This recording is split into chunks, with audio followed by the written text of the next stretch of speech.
అధ్యాయము. అపరాధ పరిహారార్థ బలి అతి పరిశుద్ధము. దాని గూర్చిన విధి ఏదనగా, దహన బలి పశువులను వధించు చోట అపరాధ పరిహారార్థ బలి రూపమైన పశువులను వధింపవలను.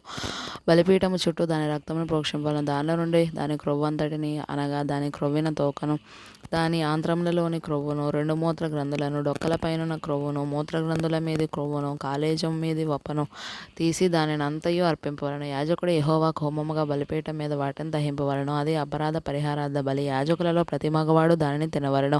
అది అతి పరిశుద్ధం. పరిశుద్ధ స్థలంలో దానిని తినవలెను. పాప పరిహారార్థ బలిని గూర్చి గాని, అపరాధ పరిహారార్థ బలిని గూర్చి గాని విధి ఒక్కటే. ఆ బలిద్రవ్యము దాని వలన ప్రాయశ్చిత్తము చేయి యాజకుని దగును. ఒకడు తెచ్చిన దహన బలిని ఏ యాజకుడు అర్పించునో ఆ యాజకుడు అర్పించిన దహన బలి పశువు చర్మం అతనిది, అది అతని దగును. పొయ్యి మీద వండిన ప్రతి నైవేద్యమును కుండలోనే గాని పెనం మీదనే గాని కాల్చినది యావత్తును దానిని అర్పించిన యాజకునిది, అది అతని దగును. అది నూనె కలిసినదే గాని పొడిదే గాని మీ నైవేద్యములన్నిటినీ అహరోను సంతతి వారు సమముగా పంచుకొనవలెను. ఒకడు యెహోవాకు అర్పింపవలసిన సమాధాన బలిని గూర్చిన విధి ఏదనగా, వాడు కృతజ్ఞతార్పణముగా దానిని నర్పించినప్పుడు తన కృతజ్ఞతార్పణ రూపమైన బలిగాక నూనెతో కలిసినవియు పొంగనివియునైన పిండి వంటలను, నూనె పోసినవియు పొంగనివియునైన పలచని అప్పడములను, నూనె కలిపి కాల్చిన గోధుమ పిండి వంటలను అర్పింపవలను. ఆ పిండి వంటలే కాక సమాధాన బలి రూపమైన కృతజ్ఞత బలిద్రవ్యములో పులిసిన రొట్టెను అర్పణముగా అర్పింపవలను. మరియు ఆ అర్పణములలో ప్రతి దానిలో నుండి ఒకదాని యెహోవాకు ప్రతిష్ఠార్పణముగా అర్పింపవలను. అది సమాధాన బలిపశు రక్తమును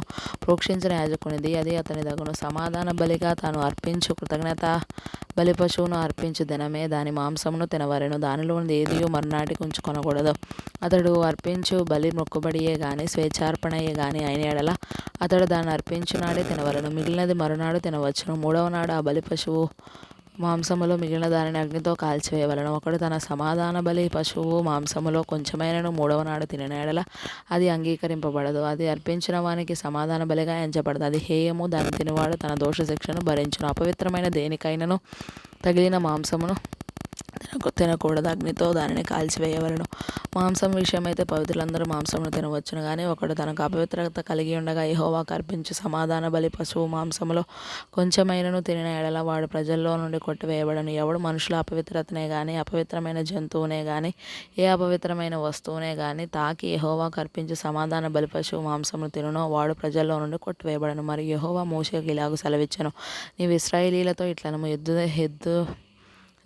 ఎద్దుదే గాని, గొర్రెదే గాని, మేకదే గాని దేని క్రొవ్వును మీరు తినకూడదు. చచ్చిన దాని క్రొవ్వును, చీల్చిన దాని క్రొవ్వును ఏ పనికైనను వినియోగపరచవచ్చును గాని దానినే మాత్రమును తినకూడదు. ఏలయనగా మనుషులు యెహోవాకు హోమముగా అర్పించు జంతువులలో దేని క్రొవ్వునైనను తినినవాడు తన ప్రజల్లో నుండి కొట్టివేయబడు. మరియు పక్షిదే గాని జంతువుదే గాని ఏ రక్తమును మీ నివాసములన్నిటిలో తినకూడదు. ఎవడు రక్తం తినునో వాడు తన ప్రజల్లో నుండి కొట్టివేయబడను. మరియు యెహోవా మోషేకు ఇలాగు సెలవిచ్చెను, నీవు ఇశ్రాయేలీయులతో ఇట్లనుము, ఎవడు యెహోవాకు సమాధాన బలి ద్రవ్యములను తెచ్చునో వాడు ఆ ద్రవ్యములలో నుండి తాను అర్పించినది యెహోవా సన్నిధికి తేవలెను. అతడు తన చేతులలోనే యెహోవాకు హోమ ద్రవ్యములను, అనగా బోర మీద క్రొవ్వును తేవలను. యెహోవా సన్నిధిని అల్లాడింపబడు అర్పణముగా దానిని అల్లాడించుటకు బోరతో దానిని తేవలను. యాజకుడు బలిపీఠం మీద ఆ క్రొవ్వును దహింపవలను గాని బోర అహరోనుకును అతని సంతతి వారికి చెందును. సమాధాన బలి పశువులలో నుండి ప్రతిష్ఠార్పణముగా యాజకునికి కుడి జబ్బనియ్యవలెను. అహరోను సంతతి వారిలో ఎవడు సమాధాన బలియగు పశువు రక్తమును క్రొవ్వును అర్పించునో కుడి జబ్బ వానిదగును. ఎలయనగా ఇశ్రాయేలీయుల యొద్ద నుండి, అనగా వారి సమాధాన బలి ద్రవ్యములలో నుండి అల్లాడించిన బోరను, ప్రతిష్ఠితమైన జబ్బను తీసుకొని నిత్యమైన కట్టడ చొప్పున యాజకుడైన అహరోనుకును అతని సంతతి వారికి ఇచ్చియున్నాను.